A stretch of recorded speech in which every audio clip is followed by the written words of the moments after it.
It started as any other night. My phone buzzed with the familiar alert from the delivery app, assigning me a new order. The address was in a part of town I didn't recognize, oddly labeled Valebridge Hollow, a name that sent an inexplicable chill down my spine. I tried brushing off the unease, reminding myself it was just another delivery, albeit with a generous tip promised. The order was for a single dish, a blood-red stew with no listed ingredients, picked up from an unmarked restaurant whose interior reeked of decay and rot. The cook, an unsettling man with too wide a smile and eyes like black voids, handed me the package with a whispered, "Enjoy the ride." The drive to the address was eerily quiet. Even the hum of my car seemed muffled, and the GPS rerouted me twice, leading me deeper into a dark, twisting forest. By the time I arrived, the air was thick with fog, and the house, a decrepit mansion shrouded in creeping ivy, looked abandoned. But as I knocked on the door, it swung open with a groan, revealing a hallway lit by flickering candelabras. "Hello," I called out, my voice trembling. No answer. The delivery instructions said to bring the food inside to the dining room. But each step I took seemed to echo louder than the last, and shadows danced on the peeling wallpaper like malevolent spirits. When I reached the dining room, the table was set for one, with the same blood-red stew already steaming in a bowl. The chair creaked as it turned toward me, and there, sitting motionless, was a figure cloaked in black, their face obscured by a veil.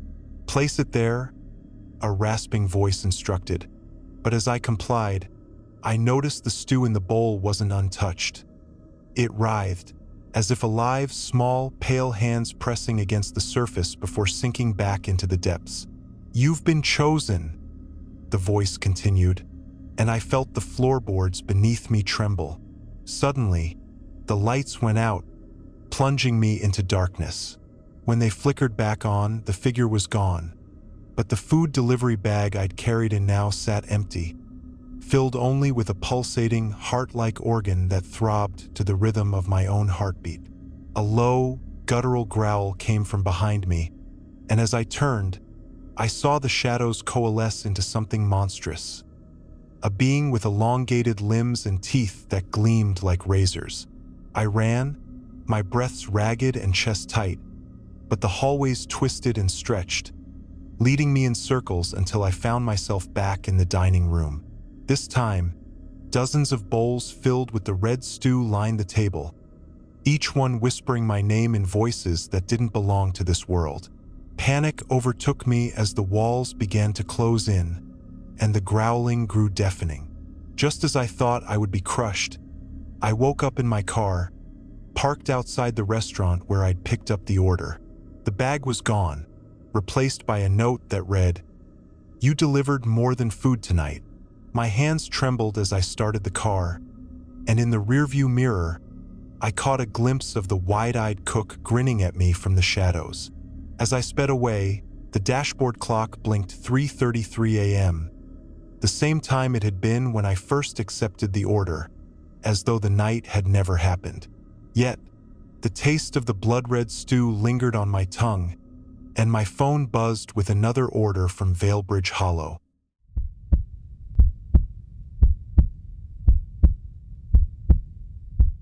It was nearing midnight when I accepted an unusually generous food delivery order, the kind that comes with a tip so high it makes you double-check for a mistake. The address was one I'd never seen before, in a secluded area far from my usual routes, but I was too tired to question it, my thoughts clouded by the promise of easy money. The pickup was at a nondescript diner on the edge of town, the sort of place that looks closed even when it's open. Inside, the air was stale, the lights dim, and the single employee, a gaunt man with dark circles under his eyes, slid a heavy bag across the counter without a word. The bag felt oddly warm, almost alive, and the smell that emanated from it was unlike anything I'd ever encountered. A mix of copper, decay, and something sweet that made my stomach churn. I drove into the night, the road narrowing with each passing mile until it was little more than a dirt path flanked by towering trees that seemed to close in around me. The headlights of my car flickered as if struggling against the suffocating darkness, and a dense fog began to creep in, swallowing the road ahead. When I finally reached the address, the house stood like a monolith in the mist, its silhouette jagged and wrong, as though it had been built with no regard for symmetry or sense. The windows glowed faintly with a sickly green light, and the front door was ajar, creaking in the wind as if beckoning me inside. The instructions on the app were explicit. Do not leave the food outside. Place it on the dining table and exit immediately. Against my better judgment, I stepped inside, the floorboards groaning under my weight as the door closed behind me with a sound that echoed far longer than it should have. The interior was a labyrinth of hallways that seemed to twist and shift, the walls lined with faded, grotesque portraits whose eyes seemed to follow my every move. The air grew colder with each step, and a low hum began to vibrate through the house, a sound that seemed to come from within my own head. When I reached the dining room, the table was already set, plates and cutlery arranged with an eerie precision, though the chairs were empty. I placed the bag in the center of the table, but as I turned to leave, I heard a faint scraping sound, like nails on wood. I froze, my breath caught in my throat, and when I turned back, the chairs were no longer empty. Seated around the table were figures cloaked in shadow, their faces obscured but their forms unmistakably human, or close to it. They sat motionless, their heads tilted toward the bag as if waiting. The scraping sound grew louder, now coming from above, and when I looked up, I saw the ceiling covered in long, spindly limbs, clawing and scratching as something massive shifted in the shadows. Panic surged through me, and I bolted for the door, but the hallway I had come through was gone, replaced by a narrow passage that stretched endlessly into darkness. The walls seemed to close in around me, pulsating like a living thing, and the hum grew louder, now accompanied by whispers that grew clearer with each step. "You're late, the feast, the feast." My legs carried me forward, though my mind screamed to turn back, and I stumbled into a room identical to the dining room I had just left. The figures were still there, but now their heads turned toward me in unison, their faces pale and featureless except for gaping mouths that began to emit a low, guttural wail. The bag on the table split open, its contents spilling out. A mass of raw meat and bone that began to writhe and grow, tendrils sprouting and reaching for the figures, who began to feed, their movements jerky and inhuman. I tried to scream, but no sound came out as the tendrils turned toward me, dragging me toward the table. The whispers became deafening, and the shadows above coalesced into a form too grotesque to describe, its many eyes glowing with hunger as it descended. Just as the tendrils wrapped around my legs, I woke up in my car, the bag still on the seat beside me, untouched. The app on my phone showed the order as incomplete, and the address had vanished. I drove straight home, trembling, but the nightmares haven't stopped. Every night, I see the house, the figures, the thing in the shadows, and every morning, the app pings with the same order, waiting for me to accept.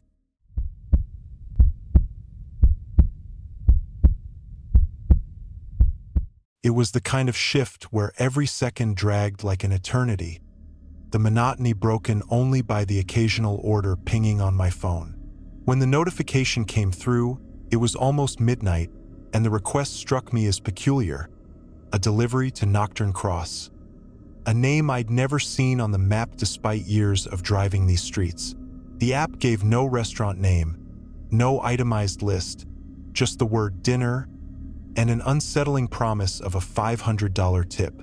Desperate to make rent, I accepted, heading to a location marked simply as pickup spot at the edge of the city. When I arrived, the pickup was alone, battered tin container left beneath a flickering street lamp in an empty parking lot. The air around it was deathly still, devoid of the usual hum of distant traffic or the rustling of trees. I hesitated before grabbing it. The container felt unnaturally cold, the kind of cold that seemed to seep through your skin and latch onto your bones. There were no other instructions, just the GPS directing me toward a road that spiraled into the hills, surrounded by dense, suffocating woods. The drive felt eternal. My headlights barely pierced the thick fog, and my phone's signal dropped entirely. The GPS kept recalculating as if the location were alive, shifting further and further away with every mile. By the time I reached what I assumed was Nocturne Cross, my car's fuel gauge had mysteriously dropped to empty, though I'd filled the tank earlier that day. The delivery address was a dilapidated house in the middle of nowhere, its windows boarded up, and its front porch sagging like the jaws of some ancient beast. A soft, rhythmic tapping echoed from within, though no light shone through the cracks of the house. The instructions now updated, telling me to leave the package inside the dining room and close the door. Against my better judgment, I stepped out of the car, the tin container in hand, and approached the door, which creaked open before I could even knock. The interior was worse than I could have imagined.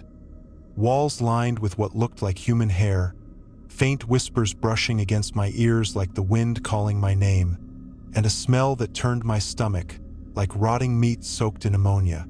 The dining room was at the end of a long hallway, its table already set with tarnished silverware and a single candle that burned an eerie greenish flame. I placed the container on the table, but as I turned to leave, the door slammed shut behind me, the sound reverberating like a gunshot.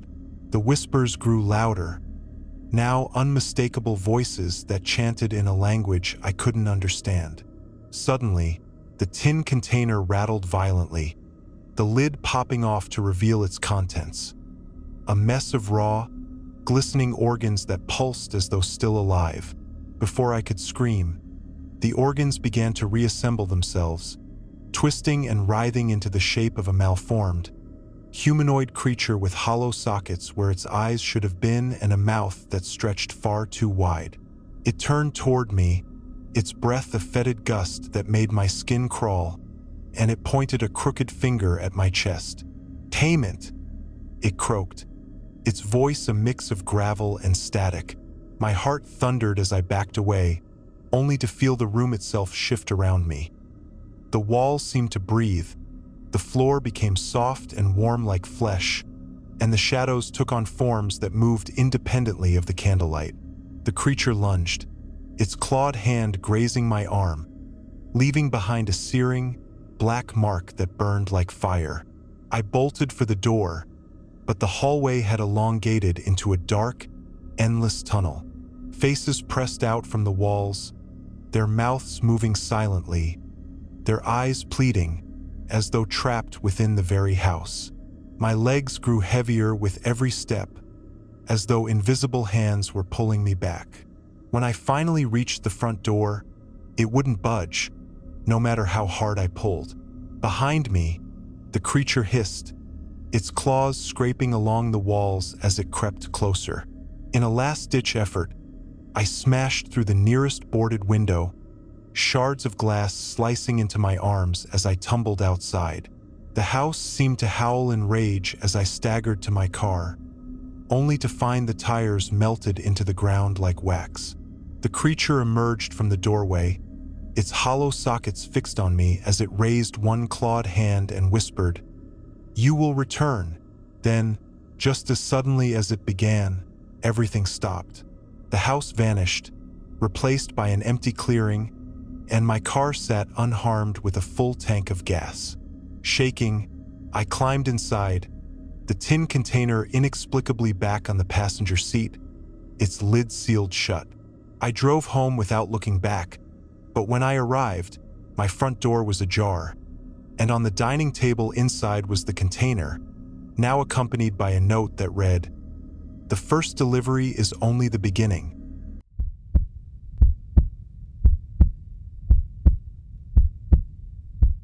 It was supposed to be my last delivery of the night, a routine drop-off before I could finally head home.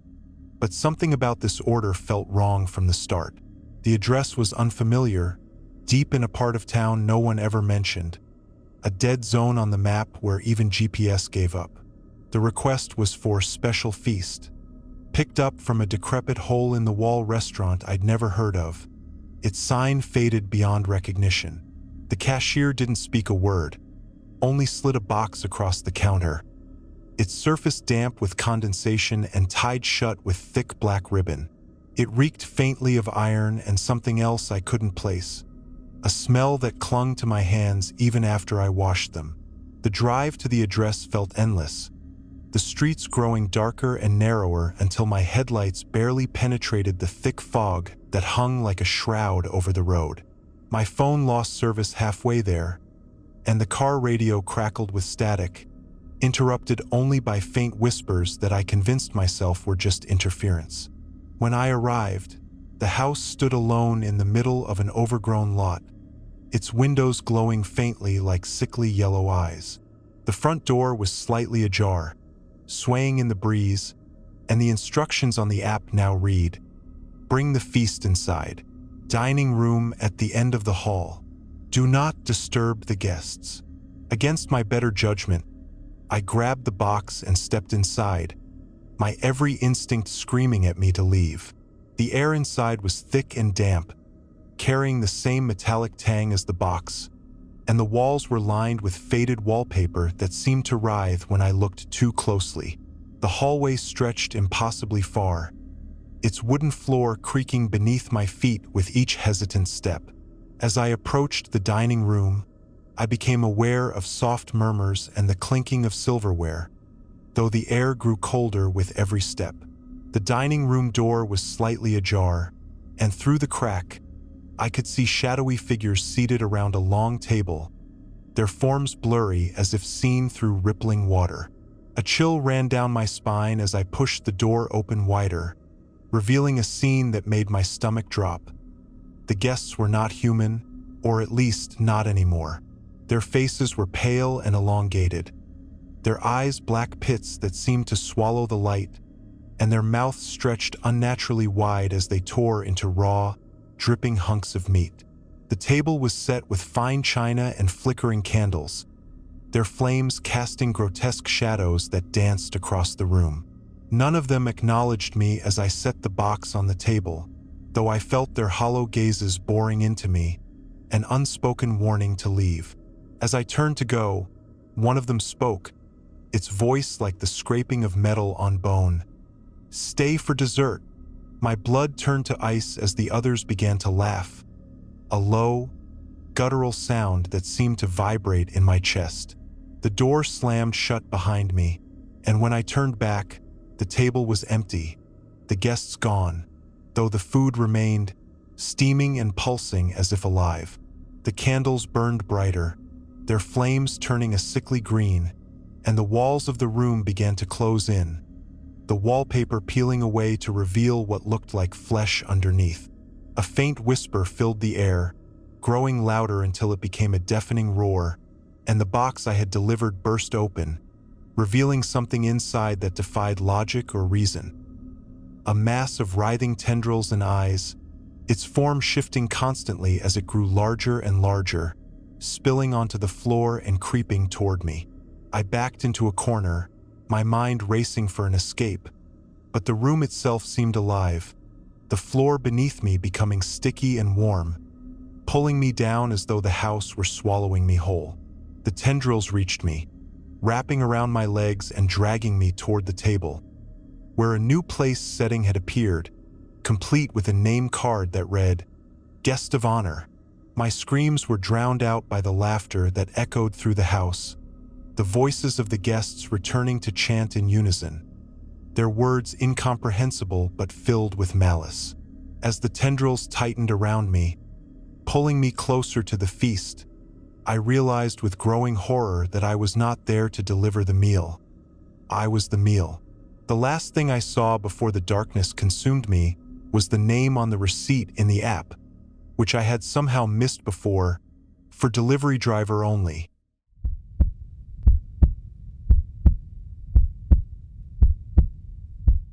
It started like any other uneventful evening on my shift, weaving through the city's labyrinthine streets, dropping off greasy takeout to impatient customers. The order that changed everything pinged in just before my app would have logged me out for the night. A delivery to Ravensmoor Asylum. I frowned, certain that place had been abandoned years ago, but the promise of an unusually high tip pushed my curiosity past caution. The instructions were vague. Arrive by midnight. Do not knock. Leave the food on the third-floor nurse's station and exit immediately. The pickup was unsettling too. A cramped, silent diner where the staff worked in silence, their faces pale, avoiding eye contact. They handed me a paper bag sealed tightly with string, its contents cold and heavier than I expected. "Don't open it," one of them muttered, their voice trembling. The bag seemed to pulse faintly in my hands, but I dismissed it as exhaustion and headed out. The asylum was miles outside town, shrouded in mist and perched atop a jagged hill like a crouching predator. By the time I arrived, my stomach churned with unease. The building loomed, its windows dark and empty, its once white walls streaked with grime. The gates screeched as they opened on their own, the sound cutting through the silence like a scream. My car lights flickered as I parked, and for a moment, I considered turning back, but something compelled me. Whether it was the lure of the money or an inexplicable pull I couldn't explain. Inside, the air was heavy, stale with rot and mildew, and the dim hallway stretched endlessly before me, lit only by the faint glow of dying fluorescent lights. Every step echoed too loudly, as if the building were listening. The nurse's station was exactly as described, though its decay told stories of decades of neglect. Peeling paint and broken furniture surrounded a desk covered in dusty medical records. I placed the bag down, but before I could turn to leave, a distant sound froze me in place. A soft, echoing laugh, high-pitched and childlike, came from the stairwell. My legs moved on their own, compelled by something other than logic, and I found myself ascending to the fourth floor, though I had no reason to go there. The hallway above was even darker, with doors lining the walls, some ajar and others sealed shut with thick iron bars. A flickering light illuminated faint footprints on the floor, wet as though someone barefoot had just passed through. I followed them, every step feeling heavier, the air growing colder with each breath. The footprints led to a room at the end of the corridor. The door creaked open as I approached, revealing a single chair in the center of the room. On it sat another paper bag, identical to the one I delivered, but with my name scrawled across it in shaky handwriting. My heart raced as I reached out to touch it, and the moment my fingers brushed the surface, the door slammed shut behind me. The room plunged into darkness, the only sound my ragged breathing. Then, from the shadows, a voice rasped, "Why did you come here?" It was neither angry nor kind, just cold and accusing. A dim, sickly light flickered back on, revealing the room had changed. The walls were now lined with photographs, hundreds of them. All of me, taken at various points in my life. As a child on a playground in my high school uniform, sitting in my car earlier that evening. My mind reeled as I turned to find the source of the voice, but there was nothing, only the feeling of being watched. The paper bag on the chair twitched, the string unraveling on its own to reveal a mass of raw, pulsating flesh, veins squirming like worms. It began to take shape, a head, a face. My face. It opened its mouth and screamed, a sound so piercing it felt like my skull was cracking.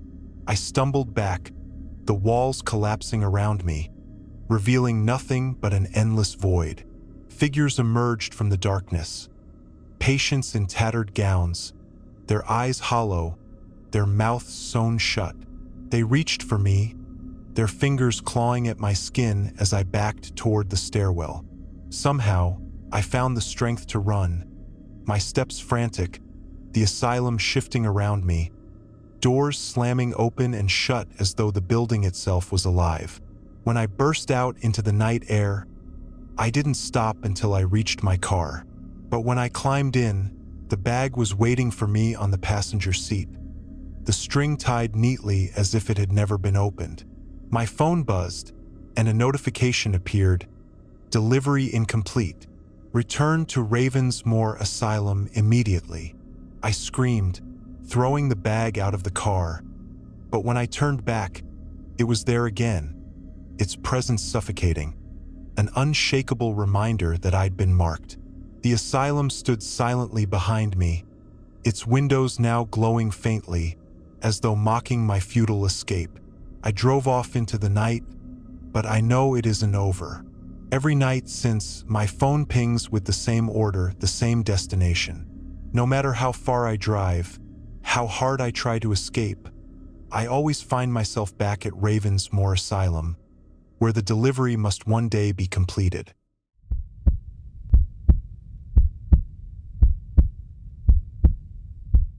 It was supposed to be an easy shift, late-night deliveries in the quiet suburbs, where people tipped well and rarely complained. But something about the order from Mortlock Manor made me uneasy from the start. The address didn't appear on any maps, and the name sounded like it belonged in a horror novel rather than my delivery app. Still, the pay was too good to pass up, and I'd been struggling to make ends meet. The pickup was from a dingy diner on the outskirts of town, the kind of place that looked like it hadn't seen a health inspector in decades. Inside, the air reeked of stale grease and something metallic, like blood. The cook, a gaunt man with sunken eyes, handed me a large, plain box, sealing it with what looked like red wax. "Don't open it," he said firmly, his voice low and gravelly. I laughed nervously, but he didn't even crack a smile, just repeated, "Don't open it. Deliver it exactly at midnight. Don't be late." With the box now sitting ominously in the passenger seat, I followed the GPS down winding, empty roads. The further I drove, the darker the surroundings became. Streetlights vanished, and the trees lining the road seemed to close in, their gnarled branches stretching like skeletal fingers. I glanced at the dashboard clock. 11:45 p.m. 15 minutes to reach Mortlock Manor, wherever that was. My unease deepened when the GPS began to glitch, rerouting me down dirt paths that weren't even marked as roads. Suddenly, the car sputtered and died, the engine refusing to turn over. The clock still read 11:45, though my phone insisted it was past midnight. I stepped out into the suffocating silence, the box in hand, and spotted a faint light flickering in the distance. Against every instinct, I decided to walk toward it, crunching through leaves and twigs that sounded unnaturally loud in the stillness. The light led me to a massive iron gate, its bars rusted and cold to the touch. Beyond it loomed Mortlock Manor, a decaying monstrosity of a house with shattered windows that seemed to watch me as I approached. The gate creaked open on its own, and I hesitated, but the box grew inexplicably heavier in my hands, as though urging me forward. Inside, the air was thick with a putrid stench, and the faint sound of whispers echoed through the halls. The interior was a labyrinth of shadowy corridors, lined with portraits of faces that seemed to change when I wasn't looking. One painting, a woman with hollow eyes, made my stomach turn as her lips moved, forming silent words I couldn't understand. At last, I reached a grand dining room, dominated by a long table and a single chair at its head. A man, or what I thought was a man, sat there, his face hidden beneath a wide-brimmed hat. "You're late," he rasped, though the clock on the wall still read 11:45. I placed the box on the table, and he gestured for me to open it. My heart pounded as I broke the wax seal, and inside was nothing. The box was empty. Confused and terrified, I looked up to find the man standing inches from me, his hat casting a shadow that seemed alive. "The payment is your soul," he whispered, his breath cold against my face. The room began to spin, the walls pulsating as if alive, and the whispers grew into a deafening roar. I stumbled back, dropping the box, and ran blindly through the maze-like hallways. The portraits now screamed silently, their eyes bleeding, their hands reaching out of their frames to grab at me. Finally, I burst through the front door, only to find myself back in the dining room, facing the man again. "You cannot leave until the delivery is complete," he said, his voice reverberating through my skull. Panicked, I turned to the clock. It now read 11:46. Time was frozen, trapping me in this hellish loop. Suddenly, the walls collapsed, revealing endless darkness, and the man's face melted away to reveal a grotesque, featureless void. Hands, hundreds of them, emerged from the shadows, pulling me into the abyss as I screamed. When I opened my eyes, I was back in my car, the box gone, the dashboard clock reading 11:44 p.m. My phone buzzed with a new order, another delivery to Mortlock Manor. My hands shook as I deleted the app, but the address reappeared on my screen, along with a message, "There's no escaping the route."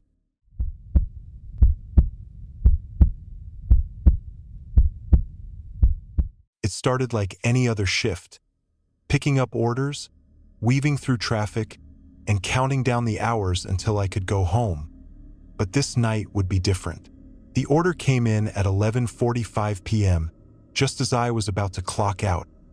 A single item, special order, from a restaurant I'd never seen before, located on the outskirts of town.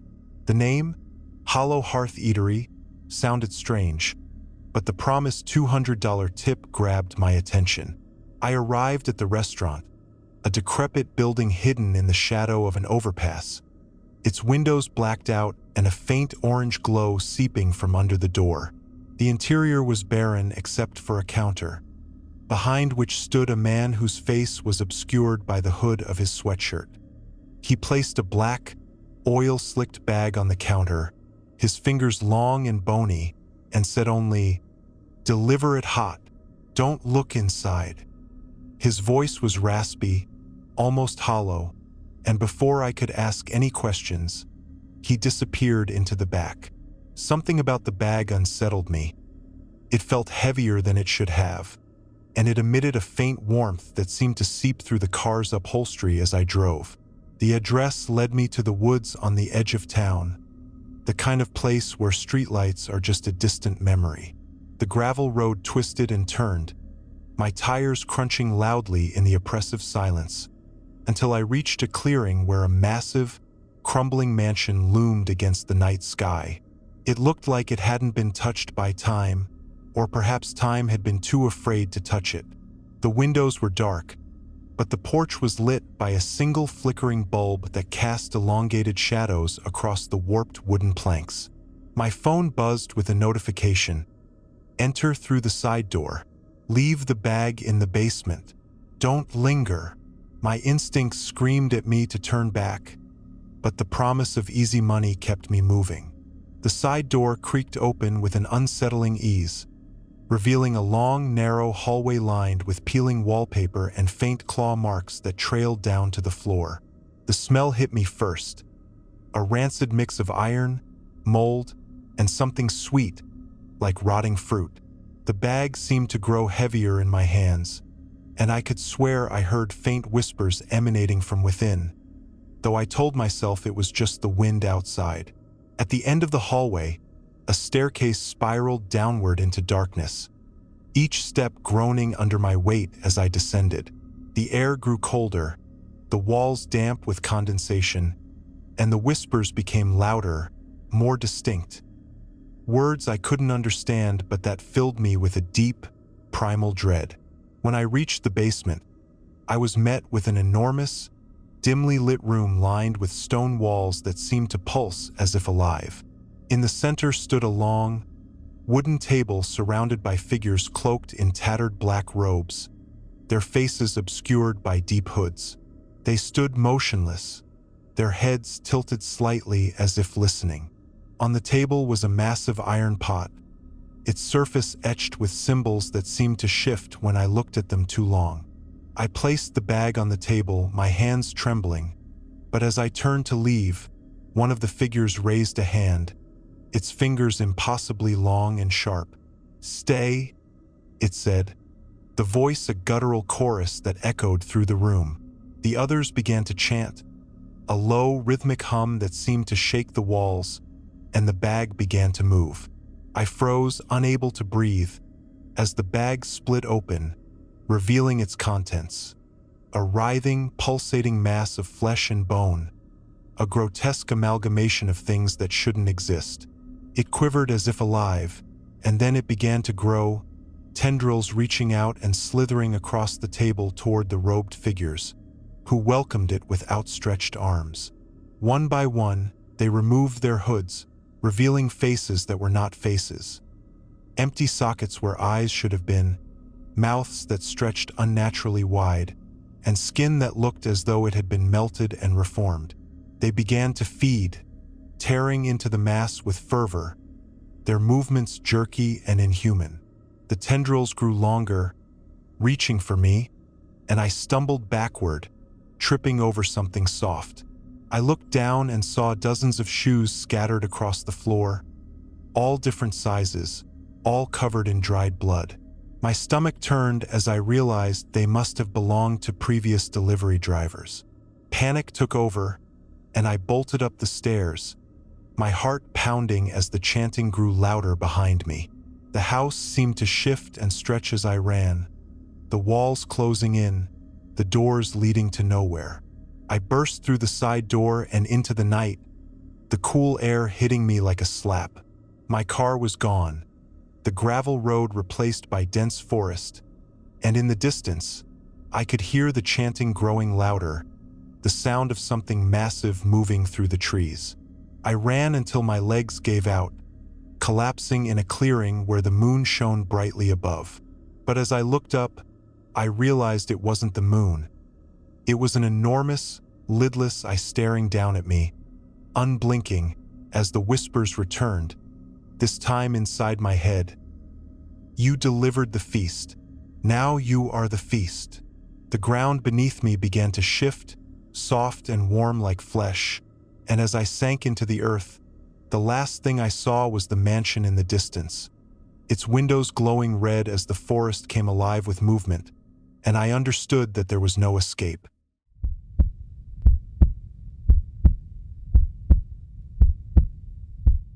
It was supposed to be my last delivery of the night, a double cheeseburger and a side of fries for an address I didn't recognize but couldn't resist because of the hefty $50 tip promised through the app. The location was listed as 1247 Redwood Lane, a street I'd never heard of, though I'd driven this city for years. The map showed it was deep on the outskirts, past the last working streetlight and into an area that seemed more forest than neighborhood. My phone lost signal as soon as I turned onto the unpaved road, but the GPS remained frozen with a single blue, pulsing in the middle of nothingness, urging me forward. The trees loomed closer together the further I drove, their skeletal branches clawing at my windows like they were alive, whispering warnings I refused to acknowledge. The air grew colder, and the sky above turned from twilight to an oppressive blackness that my headlights barely penetrated. After what felt like hours, I spotted a single house at the end of the road, its windows glowing faintly as if the light inside were struggling to escape. The porch steps creaked under my weight as I approached, clutching the brown delivery bag tightly against my chest. The door opened before I could knock, revealing a tall, gaunt man with sunken eyes and a smile that stretched too wide across his pale face. He didn't say a word, just motioned for me to follow him inside, his hand skeletal and unnervingly cold when it brushed mine as he took the bag. Inside, the air smelled of damp wood and something metallic, like rust or blood. The walls were lined with old photographs in cracked frames, but the faces were smudged out, their features blurred as if someone had wiped them away. "The dining room," he said finally, his voice a low, guttural rasp that seemed to vibrate in my chest. I followed him reluctantly, the wooden floor beneath my feet creaking with every step, the shadows from a flickering chandelier above twisting unnaturally around us.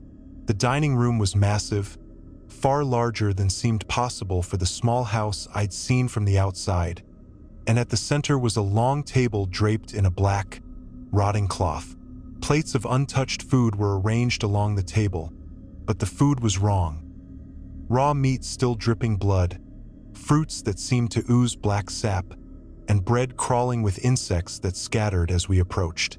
The man placed the brown bag in the center of the table, and as he stepped back, the air seemed to grow heavier, pressing against my chest until breathing became a struggle. The shadows on the walls began to move, coalescing into shapes. Tall, thin figures with hollow faces and glowing red eyes that flickered like embers. "The feast has arrived," the man whispered, and suddenly the shadows lunged at the table, tearing into the contents of the bag, which now writhed and pulsed as though alive. I stumbled backward, tripping over a chair and landing hard on the floor, my phone clattering from my pocket. Its screen lit up briefly, and in that fleeting glow, I saw dozens of figures surrounding me, their faces twisted into grotesque masks of hunger and malice. The man stood above me, his smile now impossibly wide, revealing rows of jagged, yellow teeth. "You've delivered more than you know," he hissed, and the shadows descended upon me, their cold, claw-like fingers digging into my skin, pulling me toward the table. I screamed, kicking and thrashing, but their grip was unyielding. They dragged me closer to the table, where the bag had now burst open, revealing something that defied logic or description. A pulsating, fleshy mass covered in eyes, mouths, and limbs that seemed to grow and shrink with each beat of its grotesque heart. The mouths whispered my name, over and over, until it drowned out my own thoughts, a chorus of malevolent voices that filled my head with darkness. "Eat," the man commanded, and the shadows lifted me, forcing me into a chair at the head of the table. The other chairs were now filled with the figures from the shadows, their glowing eyes fixed on me as they gorged themselves on the feast before them. A plate was placed in front of me, piled high with the same writhing flesh from the bag, its mouths now screaming silently as if begging for mercy. My hands moved against my will, picking up a fork and knife, cutting into the wriggling mass as tears streamed down my face. The first bite was agony, a searing, cold sensation that spread through my entire body, making my vision blur and my limbs go numb. The figures around me laughed, a hollow, echoing sound that seemed to come from everywhere and nowhere. "Welcome," the man said, his voice now a chorus of voices, each one more sinister than the last. "You're one of us now."